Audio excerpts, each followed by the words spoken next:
Hi, my name is Matt Douglas, and I started my supply chain career, 35 years ago. The biggest challenge for supply chains today, obviously, is managing through the tariff chaos.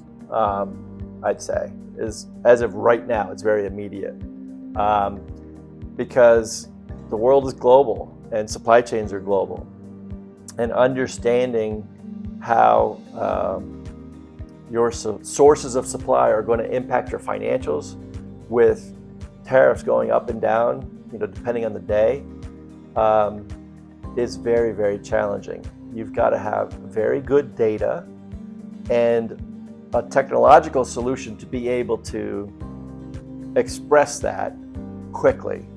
Because if you don't have a solution, if you don't have good data and you don't have a solution that can simulate that, you just can't do it.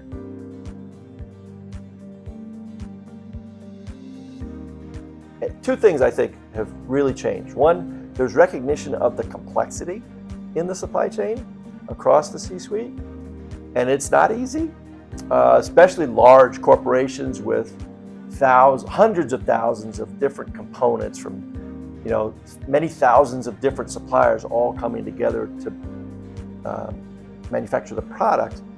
That complexity is incredible. So there's that appreciation that supply chain's complex, and there's this recognition that you need to be resilient and protect your company over the long term to be able to support customers.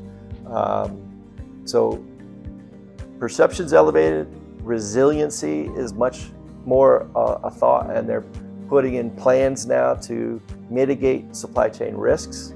Even if it costs more, the companies are willing to do that now because they see the value.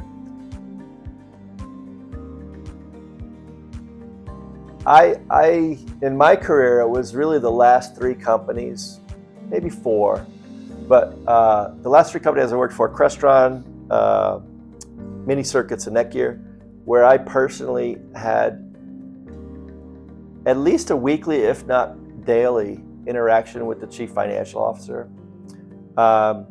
Because for product-based companies, typically the second largest expense or cost of the company is the supply chain.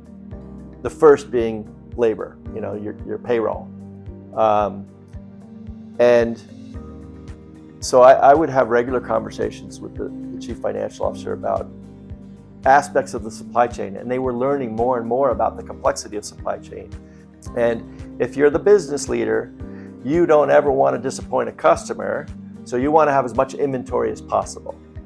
If you're the chief operating officer or the VP of operations responsible for inventory, you want to minimize inventory because that's how you're measured. And it's the chief financial officer that was kind of the one in between. And he would referee, or she would referee and try to find the balance, what's right for the company. So yeah, CFOs, the whole financial area is much more interested in supply chain now than it was 5 years ago.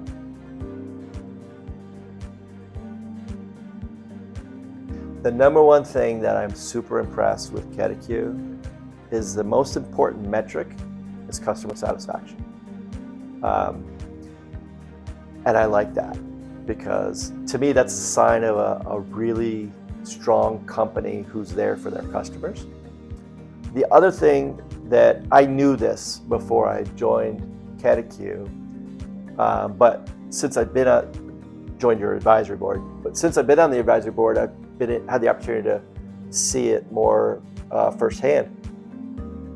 ketteQ is full of leaders who are supply chain experts, and they've been in the trenches. They understand the things that I know. So while they're not a technology company only, they're not just bringing a new technology, they're bringing a purpose-built technology for executing a very practical use case of companies' supply chains. And I really legitimately see ketteQ as the next, supplier solutions provider for a revolutionary way of planning for companies that takes advantage of AI.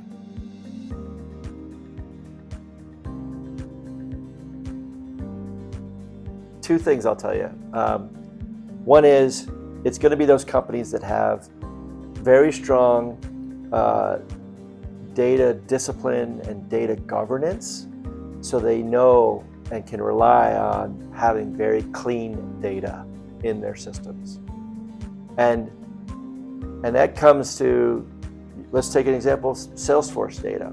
You know, they have a process, and all their sales reps are supposed to identify their opportunities and put in estimated close dates and probability of winning and everything. But how many companies have a sales force that really cares strongly about at least the key elements of that data and that pipeline funnel, right? I've been a lot of places where executives will then, our pipeline is here and our pipeline is there, but you don't really know the quality of that pipeline. And there's going to be companies that have good data disciplines across their company. So not just supply chain, but also sales and finance and the whole company. If they're a good data discipline and data governance company, that will differentiate and they'll have a better performing supply chain. That's one.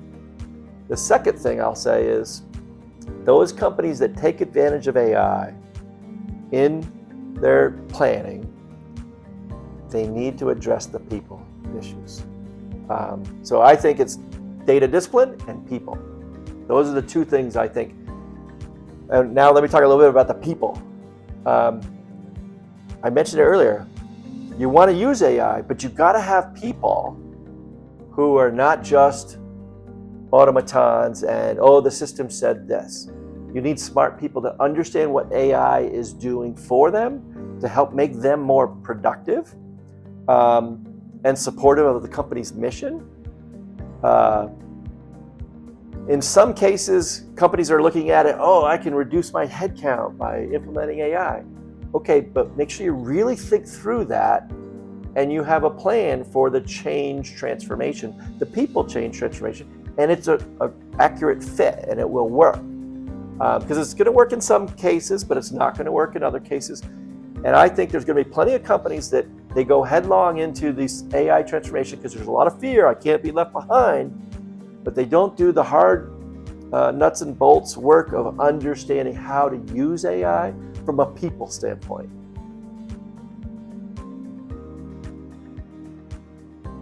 I would encourage them to embrace a new innovative planning methodology with a small subset of their business. I said, all right, appreciate you're in the world that I've been in the last 30 years, but there's tools out there today, like ketteQ, that can change that paradigm immediately. And I'd encourage them to do it with a small subset of their business so that you can see the power of this whole new paradigm. And it's going to change the way you plan. And you're going to see immediate improvement because the matching of demand and supply happens very seamlessly. And you're going to see improved performance across in that small product subset versus the rest of your products. And once you've proven that to yourself, then you're ready to move that paradigm shift to other parts of your business and ultimately your entire business.